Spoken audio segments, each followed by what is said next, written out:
The Strange Case of Dr. Jekyll and Mr. Hyde by Robert Louis Stevenson. Reading by Kristin Hughes.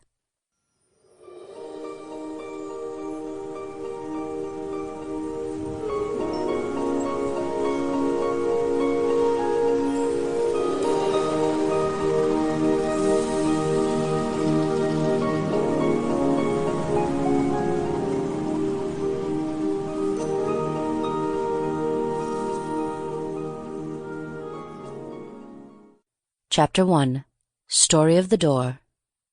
Mr. Utterson, the lawyer, was a man of a rugged countenance that was never lighted by a smile, cold, scanty, and embarrassed in discourse, backward in sentiment, lean, long, dusty, dreary, and yet somehow lovable.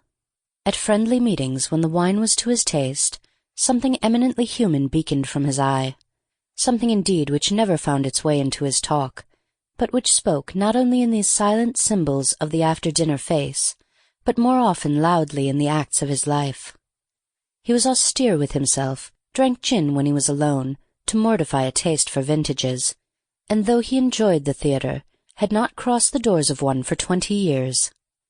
But he had an approved tolerance for others, sometimes wondering, almost with envy, at the high pressure of spirits involved in their misdeeds, and in any extremity inclined to help rather than reprove. "I incline to Cain's heresy," he used to say quaintly. "I let my brother go to the devil in his own way." In this character, it was frequently his fortune to be the last reputable acquaintance and the last good influence in the lives of down-going men. And to such as these, so long as they came about his chambers, he never marked a shade of change in his demeanour. No doubt the feat was easy to Mr. Utterson, for he was undemonstrative at the best, and even his friendship seemed to be founded in a similar catholicity of good nature. It is the mark of a modest man to accept his friendly circle ready-made from the hands of opportunity, and that was the lawyer's way.